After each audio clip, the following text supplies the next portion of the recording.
నేనండి చేసేవాడు కదా అని అన్నయ్య చేసేవాడు, అన్ని పనులు అన్నయ్య చేసేవాడు. ఇక మా చిన్న చెల్లి పెద్ద చెల్లి ఎక్కువ చేసేది.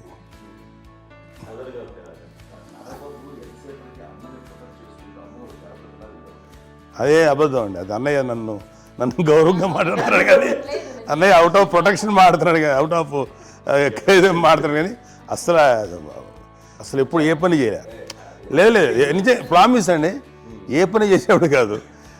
మా ఇద్దరికి మధ్యలో పాపం అన్నయ్య చాలా పని చేసేవాడు.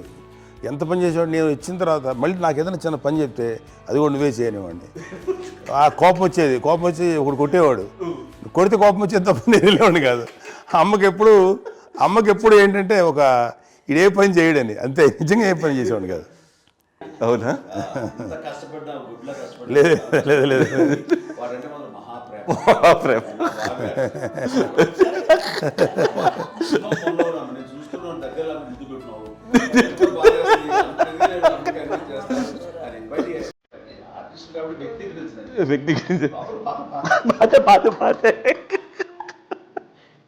చిన్నది కాబట్టి తనంటే బుద్ధండి, పెద్దోడు కాబట్టి నేను ఎక్కువ కష్టపడింది కానీ మా నాన్నగారి చేతిలో ఎక్కువ, అంటే నాన్న బాగా కోపం ఎక్కువ అనుమానించింది కానీ అన్నయ్య పాపం బాగా దొరికేసేవాడు పాపం. ఒకసారి అంటే మరి మాకే ఏంటి ఇంత దారుణంగా ఉంది, నాన్న మీద కోపం వచ్చేది నాకు. నాన్న మీద కోపం వచ్చేది, వానం చేసి బాగా అనిపించేది. అమ్మాయి ఏమనేది కాదు. సరే అయినా సరే ఎప్పుడు కూడా పోనీ అన్ని చేసినా మళ్ళీ తను హైపర్ యాక్టివ్ అన్నయ్య ఫుల్. ఇప్పటికీ ఉన్నాడు, ఇప్పుడు ఈ రోజు కూడా అదే అన్నయ్య సేమ్ హైపర్ యాక్టివ్. యూజువల్గా పెద్ద కొడుకు కొంచెం అంటే సూపర్గా ఒక నిదానంగా ఉంటాడు అంటారు, బట్ అన్నయ్య దాన్ని జస్ట్ ఆపోజిట్. యూజువల్గా ఆఖరి పిల్లలు హైపర్ యాక్టివ్ ఉంటారు, అన్నయ్య పుట్టడమే భయంకరమైన హైపర్ యాక్టివ్. ఒకప్పుడు అమ్మాయిల్ని ఎక్కువగా బయటికి పంపించేవాళ్ళు కాదు, అబ్బాయిల మీద కూడా అనేక ఆంక్షలు ఉంటూ ఉండేవి. మీ పిల్లల్ని అలా ఆంక్షల మధ్య పెంచారా, లేకపోతే పూర్తి స్వేచ్ఛనిచ్చారా? అంటే మాకు మా నాన్నగారు కానీ మా అమ్మగారు కానీ అండి మాకన్నా చాలా బ్రాడ్ మైండ్ ఉన్న వ్యక్తులండి. ఎందుకంటే పిల్లలు ఎక్కడన్నా బయటకు వెళ్తే ఇప్పుడు మేమైతే భయపడిపోతాం.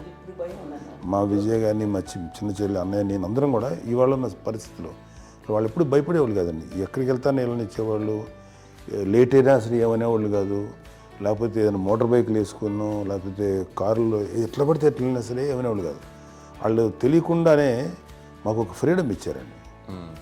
సో దట్ అదే ఆ ఫ్రీడంలో భాగమే అన్నయ్య కానీ ఇండస్ట్రీకి వెళ్ళాలంటే కూడా ఒక వ్యక్తి ఒక కొడుకు ఒక గొప్ప కెరీర్ని పర్సూ చేసుకుంటూ వెళ్తున్నప్పుడు నాన్న కానీ అమ్మ కానీ ఓపెన్ మైండ్ తోటి అసలు నువ్వు వెళ్ళినా ఎంతకాలం వెళ్తావచ్చు, నువ్వు ప్రయత్నించని చెప్పి అలా వదిలేశారండి.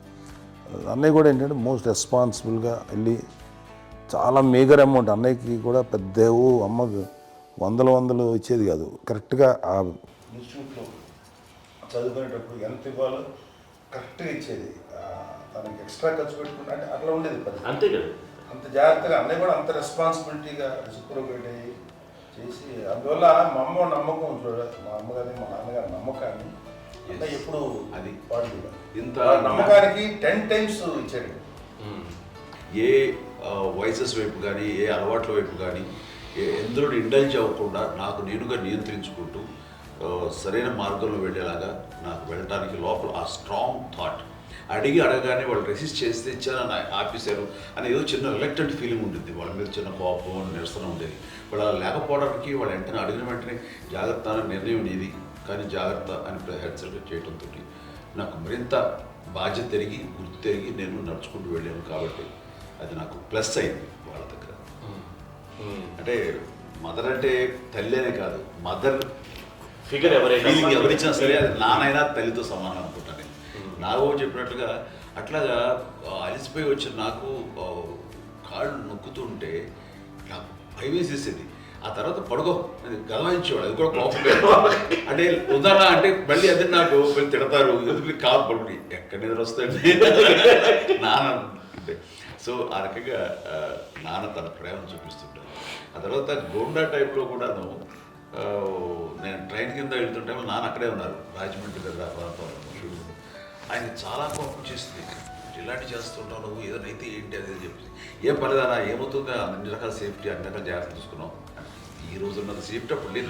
అయినా సరే రేపు పొద్దున నీ కొడుకులు ఇలాంటి పరిస్థితుల్లో నీకు తెలిసి వస్తారు అప్పుడు అనేవాడు. ఎన్నిసార్లు ఆ మాట అనేవాడు. నాకు నిజంగానే మగధీర టైంలో గుర్రం ఎక్కుని అటు రోడ్డు మీద పడిపోయాడు అని అన్నప్పుడు ఆ ఫస్ట్ టైం ఆ ఫీలింగ్ కలిగింది.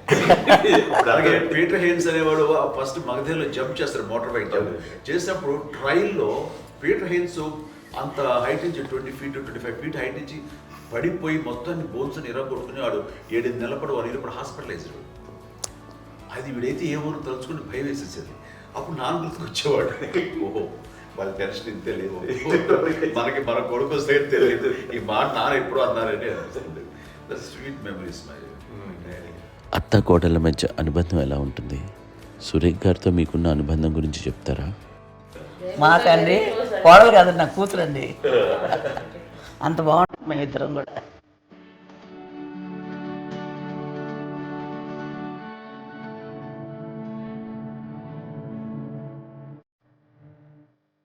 మీది ఒక అందమైన ఉమ్మడి కుటుంబం, అందరూ కలిసి ఉంటారు.